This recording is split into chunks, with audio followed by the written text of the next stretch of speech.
I'm Gregor Thompson, I'm a philosopher and a writer, and I know what the meaning of life is. Welcome to The Struggle.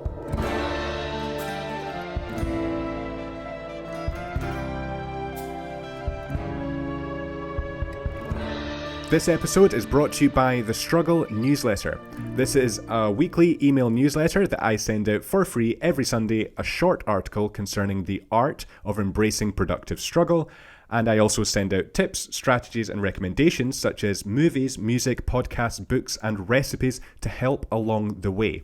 To sign up completely for free, go to gregorthompson.com, the link will be in the show notes, confirm your subscription, and check your spam folder for your welcome newsletter, and then add me to your contacts so that you can continue to receive it in your inbox every week for free. And that's it. You're on your way to being more productive, healthy, and motivated. Now, let's get on with the struggle. This is episode 17 of The Struggle with me, Gregor Thompson. Now, since the last few episodes have been about religious and historical figures whose teachings followed the ideas of accepting suffering and embracing the struggle, for the next few weeks, I'm going to discuss briefly the stories of some more modern figures who accepted their shortcomings, accepted the suffering that was imparted on them, and struggled onwards to produce something incredible and meaningful.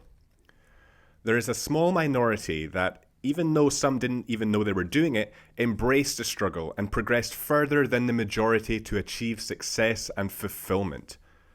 So, the year is 1978.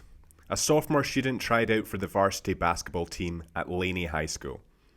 When the list of players that made the team was posted, his name was not on it. He was instead asked to play on the junior team. He was told that he didn't have enough talent and had not proven himself as an outstanding basketball player. The 15-year-old, understandably, was heartbroken by this crushing blow and cried in his room, convinced that he should give the sport up, until his mother convinced him otherwise. Instead of letting this unexpected failure defeat him, he played on the junior team and worked on his game relentlessly. Where most people would quit at the first sign of failure, this student, with the help of his mother, used this failure as a trigger and an input of knowledge. Knowledge that he must work harder, train harder, and become better. He learned that failure is a part of the journey to success, that failure is not a step back, but rather a step closer to achieving the incredible. The student later said, "Whenever I was working out and got tired and figured I ought to stop, I'd close my eyes and see that list in the locker room without my name on it. And that usually got me going again." This relentless drive, curated from failure, defeat, and struggle, followed the student throughout university and eventually into the NBA. Embracing the struggle of defeat and failure led him to break various records and to become the most decorated player in the history of the NBA. Michael Jordan, arguably the greatest basketball player in the history of the sport, also said, "I've missed more than 9,000 shots in my career. I've lost almost 300 games. 26 times I've been trusted to take the game-winning shot and missed.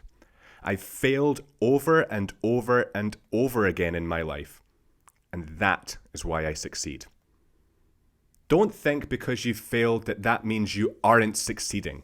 Each time you fail and pick yourself back up to work again, you are already beating the massive amount of people who try, fail, and give up at the first sign of struggle. The restriction that you're trying to break free from will sometimes get the better of you, but the more you make efforts to break free from that restriction, the weaker it gets and the stronger you become. Failure is just a sign that what you're trying to accomplish is worth it. The answer lies in the struggle. So keep on struggling.